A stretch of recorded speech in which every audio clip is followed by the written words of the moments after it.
There's been some data from Checkmate 214, which is a large phase 3 study of Nivo plus Ipi versus sunitinib in patients with clear cell renal cell carcinoma in the frontline space, and also data from Emotion 151, which is a clinical trial of atezolizumab plus bevacizumab versus sunitinib for clear cell RCC patients in the frontline space. There are data from those studies to suggest that people who have an underlying sarcomatoid differentiation actually fare better with checkpoint inhibitor combinations. And so this led to this study. This is an investigator-initiated study that's been funded through Genentech. It's a multi-center, open-label, single-arm phase 2 study. Eligible patients included those with non-clear cell RCC or RCC that had greater than 20% sarcomatoid differentiation. Patients had to have measurable disease on imaging, an ECOG performance status of 0 to 2. They may have received any lines of prior therapy. They could have been treatment naive or previously treated, but they were not allowed to have received a prior checkpoint inhibitor. Patients underwent a mandatory baseline biopsy and then received treatment with the combination of atezolizumab plus bevacizumab given intravenously every 3 weeks up until disease progression, toxicity, or study withdrawal. And there was an optional off-treatment biopsy that took place. The primary endpoint was objective response, but secondary endpoints also included duration of response, progression-free survival, overall survival. We're currently in the midst of analyzing the immune response data, toxicity, quality of life parameters, which are currently being analyzed, and also tissue and blood-based biomarkers of response. The study enrolled a total of 65 patients, but 60 patients actually received at least 1 dose of treatment are included in this analysis. So these are the baseline characteristics of the population. The median age of the patients enrolled was 61 years. The majority of patients were male, 78%. About a third of patients actually presented with metastatic disease at the diagnosis of RCC, as opposed to patients who may have had a history of nephrectomy and then subsequently recurred. Most had excellent good performance status, 0 to 1 in 98% of patients. 87% had received a prior nephrectomy. 35% of patients had received prior systemic therapy. Bone and liver metastases were present, bone and or liver metastases were present in about 20% of patients, and we know that bone and liver metastases are associated with worse prognosis for people with metastatic RCC. With regards to risk stratification, the IMDC has developed clinical and lab parameters to help stratify patients enrolled onto clinical trials into favorable, intermediate, and poor risk groups to really help understand the different heterogeneous patient populations enrolled on trials. The majority of patients enrolled on this study had intermediate risk disease, that was 55%, and poor risk disease patients comprised 18% of the population. You can see when we look at the clear cell patients with sarcomatoid differentiation, those were 18 patients in this cohort. The remaining 42 were non-clear cell. This cohort actually included patients who were younger, more women in this cohort. The majority had a prior nephrectomy. Not a lot of patients had received prior systemic therapy, but this was a little bit sicker population with more poor risk disease for patients with clear cell RCC with sarcomatoid differentiation. So with regards to the underlying histology, 70% of patients had non-clear cell disease, that's all these guys right here, and 30% of patients had clear cell RCC, but all patients with clear cell RCC, 100% of them had sarcomatoid differentiation. That was an enrollment criteria for the trial. And then with regards to the non-clear cell patients, 17% actually had sarcomatoid differentiation. The most common non-clear cell histologies included papillary and chromophobe RCC. And translocation RCC is this small subset right here, 8.3%. So the primary endpoint of the study was objective response rate as assessed by RECIST. In the analytical cohort, which included patients with at least one scan assessment, that was 56 patients of the 60 who are included in that analysis, the overall response rate was actually 34%, which is actually quite remarkable for this very heterogeneous group of patients, and also just compared to data from prior studies that have been conducted in this space, that's a very respectable response rate in this population of patients. You can see that response differed based on IMDC risk group, and also based on the presence of sarcomatoid differentiation versus not. So patients who did have any component of sarcomatoid differentiation had a higher response rate at 44%. Now when we take out those clear cell patients with sarcomatoid differentiation, just looking at the non-clear cell patients, the response rate was 26%. And this differed based on underlying subtype. So the papillary patients had a response rate of 25, unclassified 29, and not just reflected in our series, but in our other series as well. Patients with chromophobe RCC seem to have a very resistant tumor, and only 1 out of 10 responses were observed in that patient population. Now, demonstrated here is a waterfall plot of the maximum change in tumor size for these patients. And while we said the response rate was 34%, 23% of patients actually had stable disease that lasted greater than 24 weeks in duration. So for a clinical benefit rate of 57%. And the median duration of response was 24 weeks. So highlighted here are all the different histologies that are color-coded, and these stars here signify the presence of sarcomatoid differentiation. And this is for the 56 patients in the analytical cohort. We also conducted a secondary analysis assessing objective response rate by PD-L1 staining status. So overall here, these pie charts actually reflect the percentage of patients who were actually PD-L1 positive. For the total cohort, it was 41%. Clear cell patients was 50%, and the non-clear cell patients was 36%. I will say that this staining is also still in process. This data reflects data of 36 patients of the total 60. So definitely some updating to be had in the future, but just to highlight it. Now what we see is that responses do segregate out by PD-L1 status, and it does seem to be pretty dramatic for the non-clear cell cohort. Currently in RCC, we do not use PD-L1 status to discriminate administration of checkpoint inhibitors. And we see that here in the clear cell population, even in the PD-L1 negative patients, there's a response rate of 33%. But for the non-clear cell patients, it seems to be more discriminating. So more data to come about the PD-L1 status for this population. Now looking at PFS and overall survival, so the median PFS is 8.4 months, and median OS, which is still maturing, 21.2 months. The median follow-up time on this study thus far has been 9.7 months. And compared to the data that's out there currently from ESPN and Aspen, this is actually very well, very good. It's very good data. So with regards to the adverse event profile, the combination of atezolizumab plus bevacizumab is actually fairly well tolerated. Patients do really well with this regimen.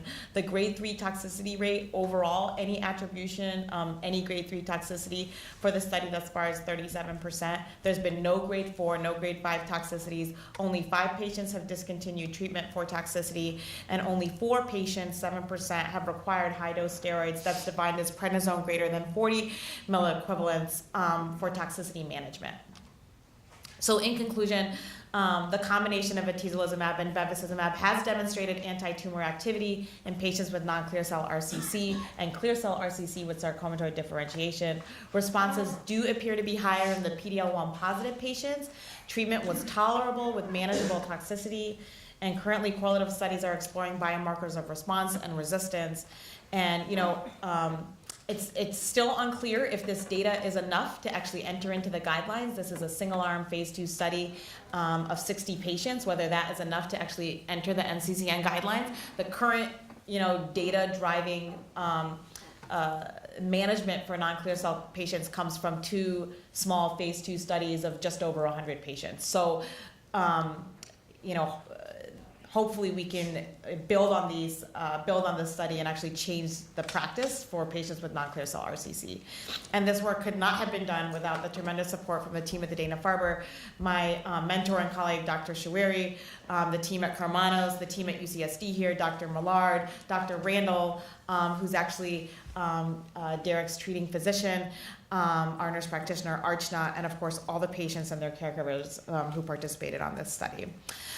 So with that, I'd actually like to take the time to introduce Derek Johnston. He's a renal cell cancer survivor and has a remarkable story to share with you about his experience here at UCSD. Dr. Randall has been caring for him since his diagnosis in November of 2016 and sort of what's happened to him in the context of this study. Derek? Thank you.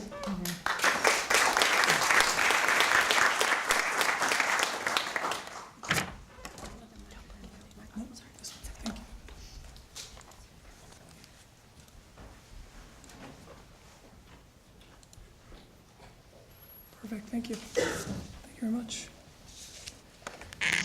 Well, hello, everybody. Some of you might be familiar with this headline that came out last month.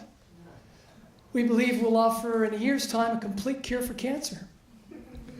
Some scientists out of Israel. Well, this is one cancer patient who's looking forward to next year.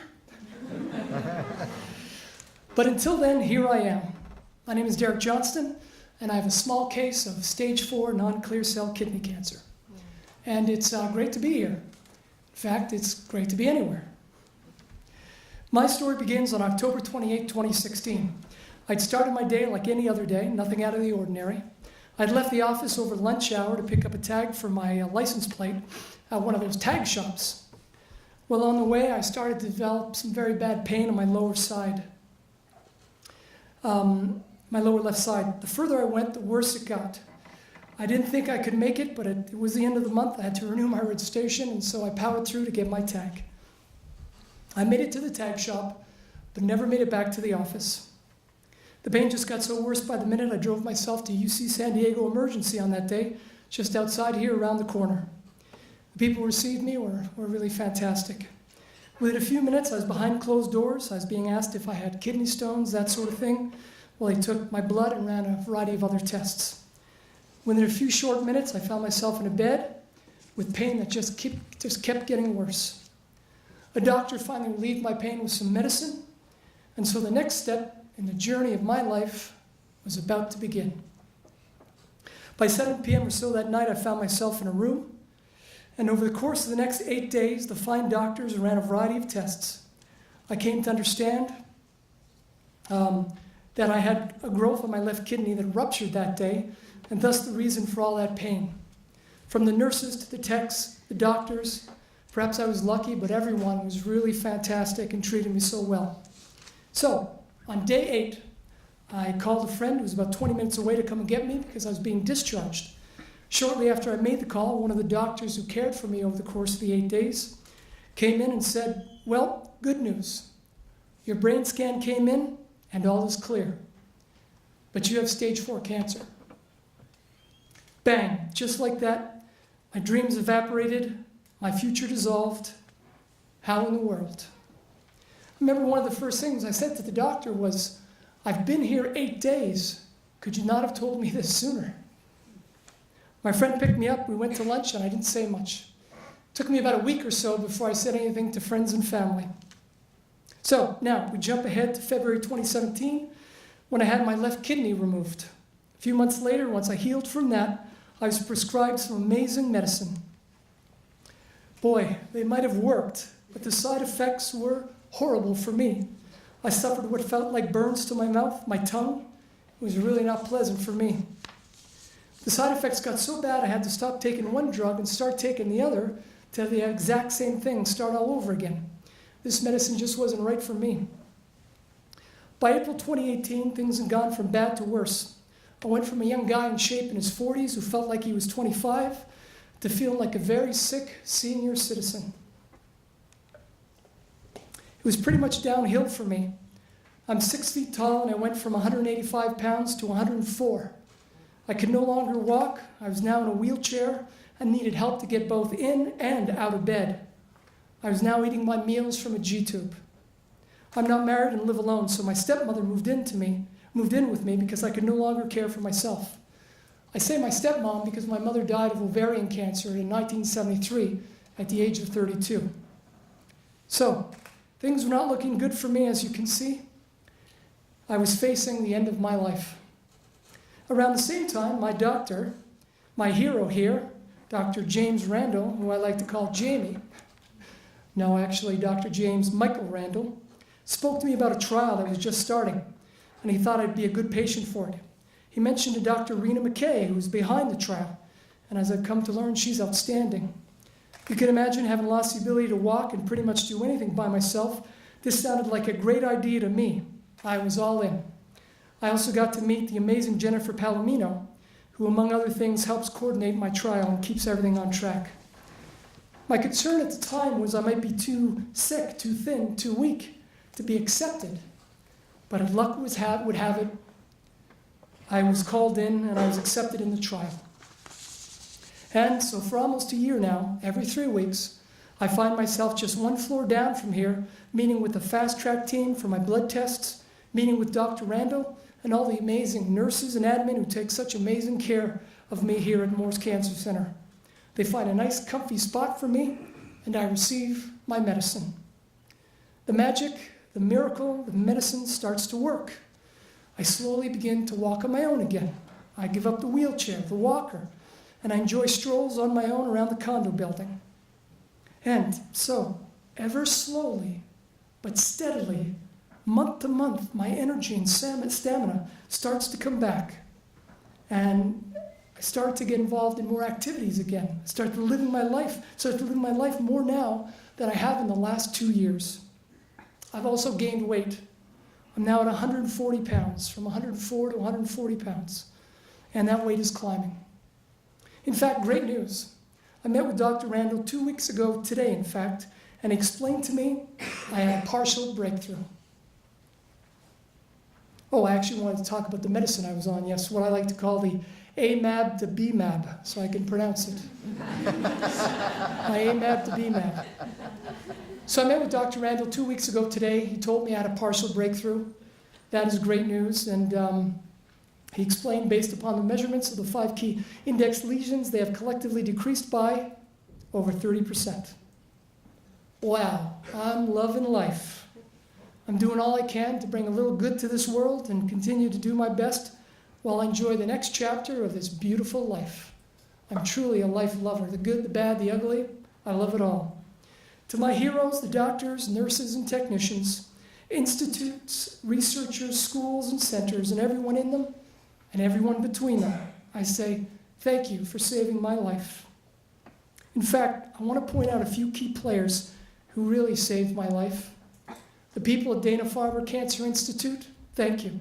Associated with Harvard Medical School, thank you. UC San Diego Moore's Cancer Center, thank you. The wonderful James Randall, Dr. James Randall, thank you. Fantastic Dr. Rana McKay, thank you. And Jennifer Palomino, thank you so very much. It's good to be here. It's good to be anywhere. Thank you so much.